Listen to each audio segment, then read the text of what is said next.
హైదరాబాద్లోని సంతోష్ నగర్లో తీవ్ర విషాదం చోటు చేసుకుంది. కన్నవారి ప్రేమకు నోచుకోలేని పసికందు విగత జీవిగా కనిపించింది. కేవలం నెల రోజుల వయస్సున్న ఆ ఆడ శిశువు మురుగు కాలువలో విగత జీవిగా తేలుతూ కనిపించింది.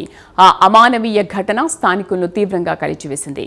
ఘటనా స్థలానికి చేరుకున్న పోలీసులు తమ సిబ్బంది సహాయంతో కాలువల నుంచి పసికందు మృతదేహాన్ని వెలికితీశారు. అనంతరం పోస్టుమార్టం నిమిత్తం మృతదేహాన్ని ఉస్మానియా ఆసుపత్రికి తరలించారు.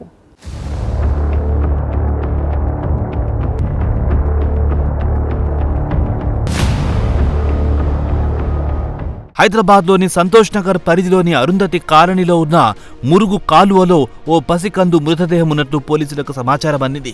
స్థానిక వ్యక్తి మంగళవారం మధ్యాహ్నం 1:30 సమయంలో కాలువలో శిశువును గమనించి వెంటనే డయల్ 100కు ఫోన్ చేసి సమాచారం ఇచ్చారు. సమాచారం అందుకున్న పోలీసులు హుటాహుటిన ఘటనా స్థలానికి చేరుకున్నారు. సిబ్బంది సహాయంతో కాలువలో నుంచి పసికందు మృతదేహాన్ని వెలికి తీశారు. అనంతరం పోస్ట్ మార్టం నిమిత్తం మృతదేహాన్ని ఉస్మానియా ఆసుపత్రికి తరలించారు. ఈ ఘటనకు సంబంధించిన వివరాలను సంతోష్ నగర్ ఇన్స్పెక్టర్ కోలా సత్యనారాయణ వెల్లడించారు. అందరికీ నమస్కారం. ఈరోజు మా సంతోష్ నగర్ పోలీస్ స్టేషన్ పరిధిలో మధ్యాహ్నం అందాజా 3 గంటల సమయంలో ఒక డయల్ 100 కాల్ వచ్చింది. ఆ కాల్ యొక్క సారాంశం ఏమనగా, ఈ మురికి నాలా, ఈ మన రాజీవ్ గాంధీ నగర్ ఏరియాకి సంబంధించిన ఒక నాలాలో ఒక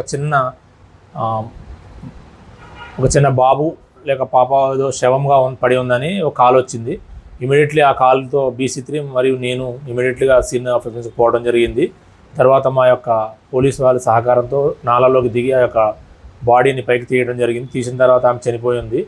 వయసు అందాజా 1 మంత్ లోపు వరకు వయసు ఉంటుంది. ఆ యొక్క వివరాలు అయితే పూర్తి వివరాలు తెలియరాలేదు. ప్రస్తుతం ఆ యొక్క చిన్న పాప యొక్క మృతదేహాన్ని ఉస్మానియా మార్చిలో భద్రపరచడం జరిగింది. ఎవరైనా ప్రమాదవశాత్తు కానీ వేరే విధంగా కానీ ఎవరైనా మిస్సింగ్ కంప్లైంట్స్ అయ్యి జరిగితే సంతోష్ నగర్ పోలీసు వాళ్ళని సంప్రదించవలసిందిగా కోరుచున్నాం.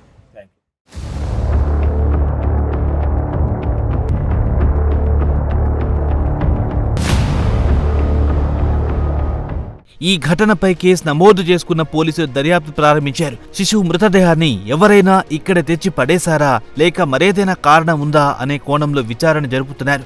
నిజ నిజాలను తేల్చేందుకు పోలీసులు పరిసర ప్రాంతాల్లోని CCTV ఫుటేజ్లను క్షుణ్ణంగా పరిశీలిస్తున్నారు.